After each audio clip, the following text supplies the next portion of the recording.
Why is listening so important? Listening is the foundation of meaningful communication and connection. It fosters understanding, empathy, and stronger relationships. While our natural inclination is to talk about ourselves, research shows that people find it intrinsically rewarding to share their thoughts and feelings. By becoming skilled listeners, we create a space for others to feel heard and valued, ultimately benefiting everyone involved. What are the common obstacles to effective listening? One of the biggest obstacles to effective listening is conversational narcissism. This involves dominating conversations and constantly shifting the focus back to oneself, often through shift responses that derail the speaker's train of thought. Another obstacle is the false belief that other people are boring. This prejudgment prevents us from giving others a chance to reveal their unique experiences and perspectives. How can I overcome conversational narcissism? Becoming aware of your conversational habits is crucial. Pay attention to how much you speak compared to the other person. Practice support responses that encourage the speaker to continue sharing. Resist the urge to interrupt or immediately relate everything back to your own experiences. Remember, the goal is to share attention, not to compete for it. What if I genuinely find the other person boring? Challenge yourself to approach conversations with a sense of curiosity. Instead of assuming you know everything about someone, ask open-ended questions and actively listen to their responses. Look for commonalities, unexpected hobbies, or unique perspectives that might spark your interest. Remember, everyone has a story to tell, and you might be surprised by what you discover if you give them a chance. What are the different listening styles, and how can I adapt mine? Psychologist Larry Barker identifies 4 main listening styles: people-oriented, content-oriented, action-oriented, and time-oriented. Each style has its strengths and weaknesses depending on the context. Being aware of your own style and the style of the person you're speaking with allows you to adapt your approach for better communication. What are conversational frames and why are they important? A conversational frame is the unspoken goal or context of a conversation. It sets the stage for how information is interpreted and what kind of responses are appropriate. Mismatched frames can lead to misunderstandings and frustration. Recognizing and aligning frames is key to effective communication. What are the 5 levels of listening, and which is most effective? The 5 levels of listening range from ignoring to empathetic listening. While most of us fluctuate between the first 4 levels, empathetic listening is the gold standard. It involves giving the speaker your undivided attention, putting yourself in their shoes, and responding with genuine understanding and validation. How can I become a more empathetic listener? To become a more empathetic listener, practice putting aside your own judgments and opinions. Focus on understanding the speaker's perspective and reflecting their feelings back to them. Ask clarifying questions and offer support without interrupting or trying to fix their problems. Remember, empathetic listening is about creating a space for the other person to feel truly heard and understood. What is active listening? Active listening is a communication technique that goes beyond simply hearing the words someone is saying. It involves engaging with the speaker in a way that makes them feel truly heard and understood. This involves paying attention to both verbal and nonverbal cues, asking clarifying questions, reflecting on what is being said, and summarizing the speaker's main points. Active listening is an essential skill for building strong relationships, resolving conflicts, and fostering deeper understanding between people. Why is active listening important? Active listening is crucial because it establishes respect and concern. Demonstrating that you are actively trying to understand the speaker's perspective shows that you value their thoughts and feelings. Enhances comprehension. It allows you to fully grasp the speaker's message, including the emotions behind their words. Eases communication. Active listening helps you identify the speaker's needs and makes you more open and responsive in your communication. Strengthens relationships. It builds trust and rapport, creating a foundation for a more meaningful connection. Resolves conflicts.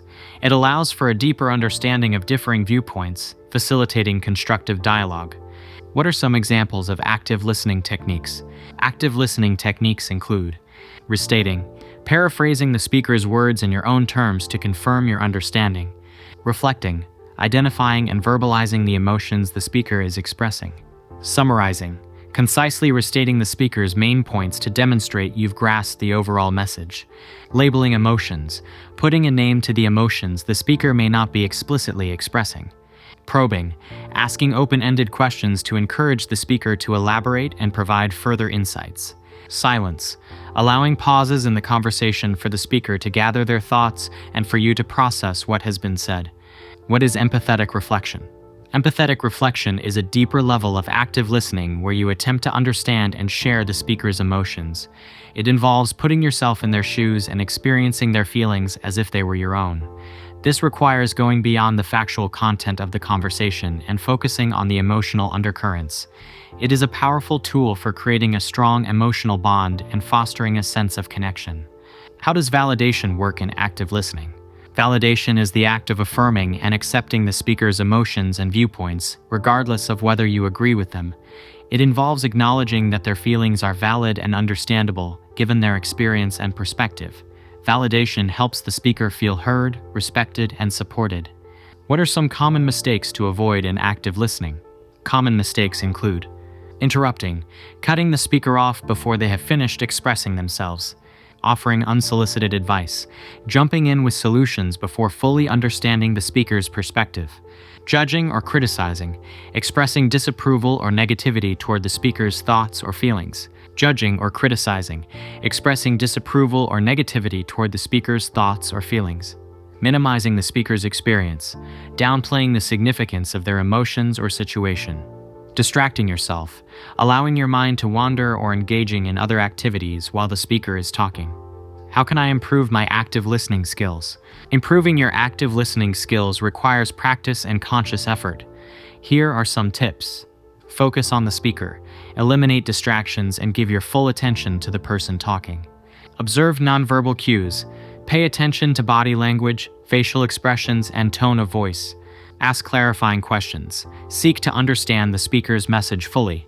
Reflect and summarize. Demonstrate your understanding by restating and summarizing the speaker's points.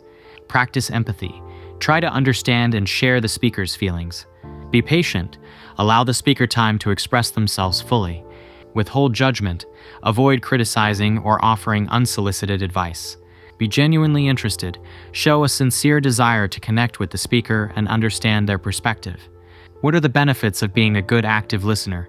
Being a good active listener brings numerous benefits. Stronger relationships, deepens connections and builds trust with others. Improved communication, leads to clearer understanding and more effective communication. Enhanced problem-solving abilities, facilitates finding mutually beneficial solutions in conflicts. Greater empathy and compassion, fosters a deeper understanding of other people's perspectives and experiences. Increased self-awareness, provides insights into your own communication style and areas for improvement. What is emotional intelligence and how does it help in understanding others? Emotional intelligence, as described by psychologist Daniel Goleman, involves understanding and managing emotions in yourself and others. It has 4 key components.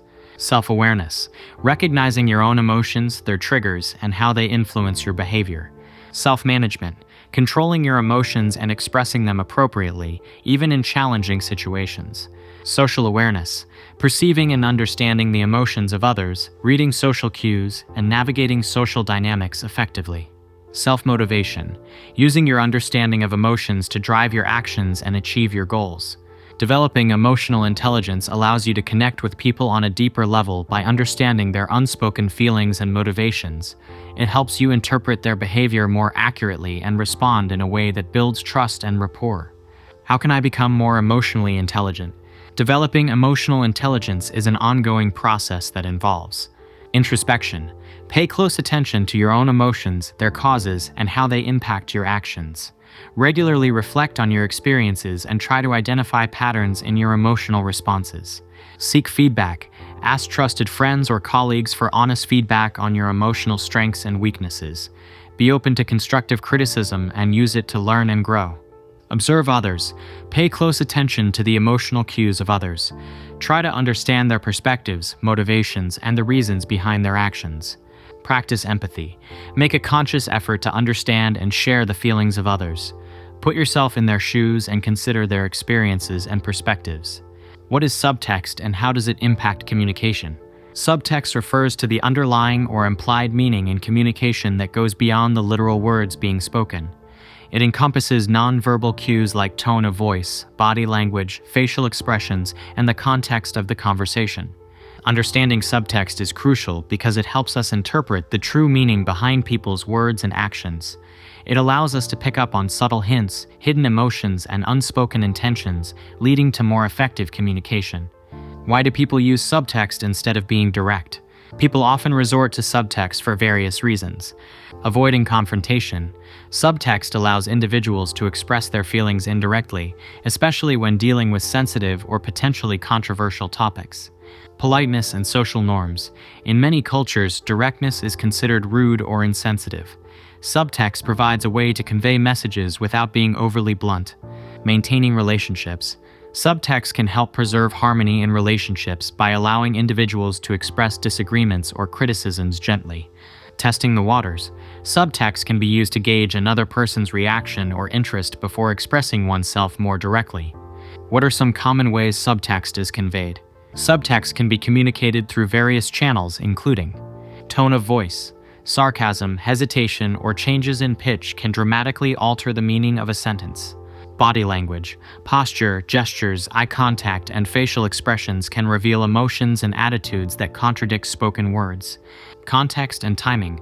The setting, circumstances, and timing of a conversation can influence the interpretation of the message. Word choice and phrasing. Subtle changes in wording or phrasing can hint at underlying meanings or intentions. How can I become better at reading subtext? Developing your ability to read subtext requires practice and attention to detail. Become aware of nonverbal cues. Pay close attention to people's body language, facial expressions, and tone of voice. Observe how these elements align with or contradict their spoken words. Consider the context. Analyze the situation, the relationship between the individuals involved, and any previous interactions that might influence the meaning of the message. Listen actively. Focus on the speaker's message and try to understand their perspective, even if it's not explicitly stated. Ask clarifying questions to ensure accurate interpretation. Trust your intuition. Sometimes your gut feeling can pick up on inconsistencies or hidden meanings. Don't dismiss your intuition, explore it further. Can misinterpreting subtext lead to misunderstandings? Absolutely. Misinterpreting subtext is a common source of conflict and miscommunication. When we fail to recognize or misinterpret subtle cues, we may draw inaccurate conclusions about the speaker's intentions or feelings, leading to misunderstandings and strained relationships. What is the connection between emotional intelligence and understanding subtext? Emotional intelligence is crucial for understanding subtext because it enables us to recognize emotional cues. A strong sense of self-awareness and social awareness allows us to pick up on subtle emotional expressions and understand their significance. Interpret emotions accurately. Emotional intelligence helps us understand the nuances of emotional communication and avoid misinterpreting subtle cues. Respond appropriately. By understanding the emotions behind the subtext, we can respond in a way that is sensitive, respectful, and promotes effective communication.